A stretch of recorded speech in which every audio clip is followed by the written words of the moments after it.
Party డొనేషన్లలో BRS top, ప్రాంతీయ పార్టీల్లో మొదటి స్థానం, జాతీయ స్థాయిలో సెకండ్ ప్లేస్. మొదటి స్థానంలో నిలిచిన బీజేపీ 2023-24లో గులాబీ పార్టీకి 580 కోట్ల విరాళాలు వచ్చినాయట. 10 సంవత్సరాల్లో 1746 కోట్లు స్వీకరించిందట. చూసుకోరు ఈ పార్టీ ఎట్లుందో, మస్తు పైసలు ఉన్నాయి. ఇదంతా అఫీషియల్ అమౌంటే. అంతా రియల్ ఎస్టేట్ కంపెనీలు, ఫార్మా కంపెనీలు, వాడు వీడంతా ఇచ్చినాయి. ఏంది, వాళ్ళకి లబ్ధి చేకూర్చాలే, వాడి దగ్గర నుంచి వీళ్ళ అకౌంట్లలో డబ్బులు వేసుకోవాలి బస్. ఇప్పుడు ఆ ఎలక్టోరల్ బాండ్స్ కూడా అంతే కదా. మెగా కృష్ణారెడ్డి బీజేపీకి 500 కోట్లు ఇచ్చిండు, కేసీఆర్ పార్టీకి ఇచ్చిండు, చంద్రబాబుకి ఇచ్చిండు, ఆడ డిఎంకే స్టాలిన్కి ఇచ్చిండు, జగన్మోహన్ రెడ్డికి ఇచ్చిండు, కాంగ్రెస్కి ఇచ్చిండు, అందరికి ఇచ్చిండు. ఎవడు సొమ్ము అది? జనం సొమ్ము. జనాన్ని రక్తం తాగాల, ఆ దోపిడీ సొమ్ము పార్టీలకు ఇవ్వాలి. ఇదే ఎలక్టోరల్ బాండ్. కేసీఆర్ కూడా ఈ రకంగానే మొత్తం ఈ కాళేశ్వరమో ఇంకోటో భూములకు సంబంధించిందో వానికి లీజ్కి ఇవ్వడం, అఫీషియల్గా వాడి దగ్గర నుంచి కొల్లగొట్టడం, క్విడ్ ప్రోకో.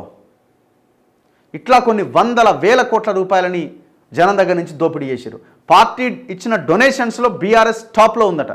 ఒక ప్రాంతీయ పార్టీ, ఒక చిన్న రాష్ట్రంలో 119 నియోజకవర్గాలు ఉన్న రాష్ట్రంలో ఉన్న ఒక పార్టీ డొనేషన్స్లోనే టాప్ ప్లేస్లో ఉంది దేశంలో. అంటే పెద్ద పెద్ద పార్టీలు మరి, ఒక శరద్ పవార్ ఎన్సీపీ పార్టీ, ఒక తృణమూల్ కాంగ్రెస్ మమతా బెనర్జీ పార్టీ, ఒక అఖిలేష్ యాదవ్ ములాయం సింగ్ యాదవ్ సమాజ్వాదీ పార్టీ, ఒక బహుజన్ సమాజ్ పార్టీ, ఇట్లాంటి పార్టీలను ఇంకా చాలా పెద్ద పార్టీలు కదా ఇవన్నీ.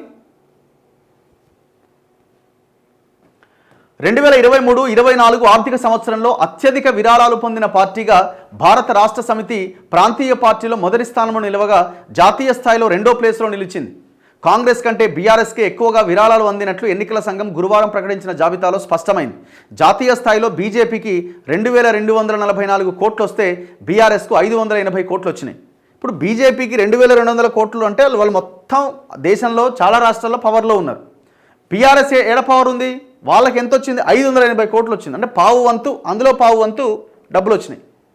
ఎక్కువనే, దాదాపు 30%. ఒక చిన్న పార్టీ.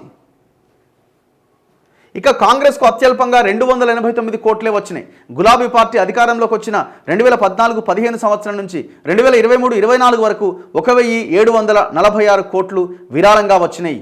అసలు పార్టీ విరాళాలు దేనికండి? వీళ్ళకి ఏం ఖర్చులు ఉంటాయి? వీళ్ళకి ఏంది? వీళ్ళు పెద్దగా ఈ ప్రజల కోసమా, లేకపోతే వాళ్ళ పార్టీని ఎదుగుదల కోసం చేయాల్సింది ఏంది? ఎలక్షన్ కమిషన్ ఈ పార్టీ విరాళాల మీద కూడా ఫోకస్ చేయాలా?